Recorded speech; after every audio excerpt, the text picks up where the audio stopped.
Bonjour, bienvenue à toutes et à tous dans cette première session consacrée à l'histoire de l'hypnose. En effet, pour commencer, aujourd'hui je vous propose de faire un feedback sur l'histoire et l'évolution de cette discipline exceptionnelle qui a traversé les âges, les époques, pour arriver jusqu'à nous. Et vous allez découvrir que l'existence de l'hypnose est en fait beaucoup plus lointaine que nous pouvons l'imaginer. En effet, la première trace de cette pratique remonte à la civilisation sumérienne. Sumer était une région antique, située à l'extrême sud de la Mésopotamie, l'actuel Irak. Dans cette région, à compter de la fin du 4e millénaire avant Jésus-Christ, s'est développée une importante civilisation de l'Antiquité. Complètement oubliée après les débuts de notre ère, cette civilisation fut redécouverte durant la seconde moitié du XIXe siècle grâce aux fouilles des sites archéologiques du sud mésopotamien. Et c'est à cette époque qu'on découvrit des caractères cunéiformes bien conservés qui témoignent déjà de l'existence de l'hypnose 4000 ans avant Jésus-Christ. Plus tard, en Inde, dans un traité de loi intitulé « Loi de Manu », daté environ du IIe siècle de notre ère, est considéré comme un des textes les plus importants et les plus anciens de la tradition hindoue du Dharma. On découvrit des inscriptions évoquant le sommeil à l'état de veille, le sommeil rêve ou le sommeil extase. Comme vous le constatez, l'hypnose est très ancienne, mais son utilisation thérapeutique l'est tout autant. En Égypte antique, on retrouve également des traces de cette pratique. Les prêtres égyptiens, médecins du peuple, utilisaient déjà le pouvoir suggestif de l'hypnose. Les patients observaient des disques de métal et la fatigue ainsi provoquée déclenchait le sommeil hypnotique.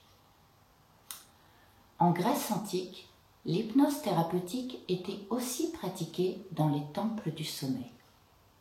En effet, les habitants qui souhaitaient guérir dormaient sous hypnose dans des temples. Les malades se soumettaient à la diète et à des préparatifs spéciaux. Un prêtre leur racontait des histoires de guérison antérieure et ces histoires stimulaient l'attente et créaient une ambiance favorable à la réalisation de l'événement à venir. Et pendant le sommeil hypnotique des patients, les prêtres leur répétaient des suggestions de guérison. Ces dernières amenaient le malade à pratiquer l'autosuggestion et l'auto-guérison. Toujours en Grèce, beaucoup plus tard, au XIe siècle, des moines de l'ordre Hésichaste, retirés dans la montagne Athos, inaugurèrent le principe de l'auto-hypnose. Ils déclenchaient un état d'auto-hypnose en observant leur nombril. Tout adepte de leur méthode était alors appelé omphallopsychiste ou contemplateur du nombril. Malheureusement, au XIIIe siècle, sous l'Inquisition, cette manière de guérir fut condamnée par l'Église catholique comme hérésie et sombra dans l'oubli. Et il faudra attendre le XVIIIe siècle pour qu'elle refasse enfin son apparition en Europe, et c'est grâce aux travaux de Franz Anton Mesmer, un médecin allemand très controversé de son époque, que l'hypnose fut redécouverte. En 1774, Mesmer présente une théorie révolutionnaire, le magnétisme animal, qui prétend que les maladies sont source d'un déséquilibre de l'énergie vitale animant le corps humain. Et pour rétablir l'équilibre et le fluide vital, le médecin exécute des passes magnétiques, mouvements des mains effectués de haut en bas le long du corps, et grâce à ces passes magnétiques, il parvient à induire chez les sujets un état particulier qu'il qualifie de sommeil magnétique. Ces expériences créent des procédés d'analgésie naturelle. En effet, il découvre que pendant le sommeil magnétique, la douleur disparaît.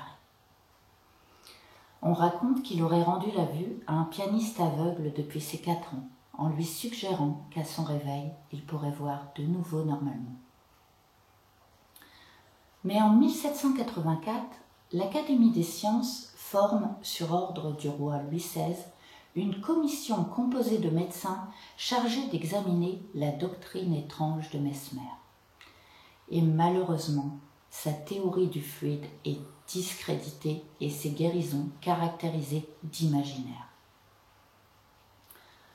En 1813, l'abbé Faria, un prêtre portugais originaire de Goa, capitale des Indes portugaises, arrive à Paris et donne une fois de plus raison à l'Académie des sciences en réfutant la théorie du fluide de Mesmer. Mais il affirme la véracité d'une autre théorie. Selon lui, la suggestion suffirait à provoquer le sommeil hypnotique. Son procédé consiste à se placer près du malade, à le regarder fixement un instant, puis à lui ordonner simplement de dormir. Plus tard, au XIXe siècle, un chirurgien anglais, du nom de James Boyd, assiste aux expériences réalisées par le magnétiseur La Fontaine à Manchester, qu'il qualifie d'imposture. Le magnétiseur en question crée l'état hypnotique du sujet en lui demandant simplement de fixer sa main. Braid remplace la fixation de la main par la fixation d'un objet brillant placé à hauteur de la racine du nez du sujet, et c'est ainsi que les hypnotiseurs commencent à faire osciller un pendule pour créer l'état hypnotique ou état modifié de conscience chez les sujets. Selon son approche, Braid définit aussi sa théorie sur l'hypnose. En 1843, il publie Neurinologie, traité du sommeil nerveux ou hypnotisme, dans lequel il caractérise l'hypnose comme un état de sommeil nerveux, dans lequel il est facile de plonger une personne en utilisant l'induction par la fixation sur un objet brillant. C'est à lui que l'on doit également la dénomination hypnose, en référence au dieu du sommeil grec, Hypnos. Mais Braid n'est pas le seul chirurgien à s'intéresser à l'hypnose. D'abord, il y eut James S. Dyle, qui gagne une réputation pour sa pratique de chirurgie sans douleur. Puis en 1829, Cloquet, qui pratique l'ablation d'un sein sous hypnose. 1845, Loisel de Cherbourg, quant à lui, ampute une jambe sous hypnose. En 1859, Broca et Follin, quant à eux, traitent un abcès sous anesthésie hypnotique. Mais la chirurgie sous hypnose ne fait pas l'unanimité. Le monde médical reçoit mal ces pratiques et l'invention du chloroforme et de l'éther donne un coup d'arrêt à l'usage chirurgical de l'hypnose. En 1882, Hippolyte Bernheim assiste aux travaux d'hypnose du docteur Ambroise Auguste Thiebaud, qui utilise des suggestions autoritaires et commence à les introduire lui-même dans son service d'hôpital universitaire. Bernheim forme l'école de Nancy ou école de la suggestion qui s'oppose à l'école de la Salpêtrière de Jean-Martin Charcot.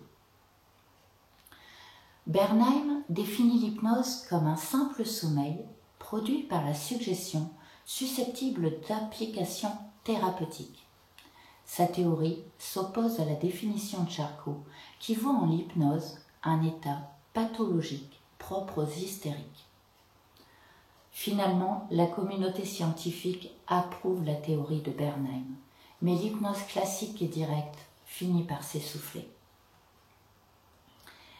Et il faudra attendre la fin de la guerre 39-45 face à la nécessité de guérir les soldats rapidement pour que se développent aux États-Unis des stratégies thérapeutiques dites brèves.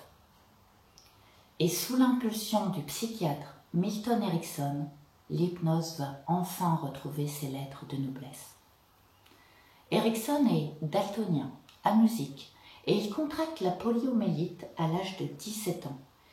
Il développe des facultés d'observation hors du commun. Vivant ses handicaps comme une ressource, il devient la référence en Amérique puis en France du renouveau de l'hypnose. Passé maître dans l'observation des signaux non-verbaux, il est le premier à s'impliquer dans la relation hypnotique en incluant son propre état de transe pour obtenir des informations sur la nature de la relation homme-homme. La technique entre alors au service de l'autre. Avec Milton Erickson, le moment hypnotique est une rencontre de deux vécus au présent d'où émerge un changement de vision du monde. Il développe des procédés majeurs sur l'utilisation de l'hypnose dans le contexte de la psychothérapie. Son approche, plus souple, diffère des procédés directifs utilisés jusque-là. Milton Erickson met en avant le rôle fondamental du subconscient qu'il considère comme un véritable réservoir de ressources à disposition du sujet pour son développement personnel. Il pose les bases de l'hypnose moderne, dite ericksonienne. Pour lui, l'hypnose est l'art thérapeutique d'inviter le patient à visiter d'autres états de conscience afin de trouver un accord pour faire de son inconscient un allié et trouver les stratégies nécessaires afin de résoudre les problèmes rencontrés, que ce soit au niveau physique que psychique. L'hypnose ericksonienne donne un rôle important au patient et chaque séance est unique. Considéré comme le père des thérapies brèves, ses travaux ont inspiré plusieurs approches thérapeutiques, dont l'hypnose ericksonienne, la thérapie brève de Palo Alto, la programmation neurolinguistique et diverses autres techniques de traitement. Après lui, en 1960, le neuropsychiatre Alfonso Calcedo développe la sophrologie. La sophrologie est une méthode psychocorporelle utilisée comme technique thérapeutique et philosophie de vie. Elle est inspirée de techniques occidentales et orientales. Le terme sophrologie, inspiré du grec ancien, signifie étude de l'harmonisation de la conscience. Méthode exclusivement verbale et non tactile, la sophrologie emploie un ensemble de techniques qui agissent à la fois sur le corps et le mental. Elle combine des exercices qui travaillent à la fois sur la respiration, la décontraction musculaire et l'imagerie mentale ou visualisation. Toutes ces techniques permettent de retrouver un état de bien-être et d'activer tout son potentiel. Elle est considérée comme la petite sœur de l'hypnose. C'est une approche plus douce et plus longue en termes de résultats. Un peu plus tard, la PNL, programmation neurolinguistique, voit le jour. Elle est inspirée des travaux d'Erickson. C'est une pratique élaborée à l'origine dans les années 70 aux États-Unis par John Grinder et Richard Bandler, qui a déposé la marque en 1976. La PNL se présente comme l'étude des processus comportementaux acquis. C'est un ensemble de connaissances et de pratiques psychologiques basées sur une modélisation pragmatique des comportements humains. Ces techniques permettent notamment d'améliorer les facultés de communication et de favoriser des changements d'état d'esprit.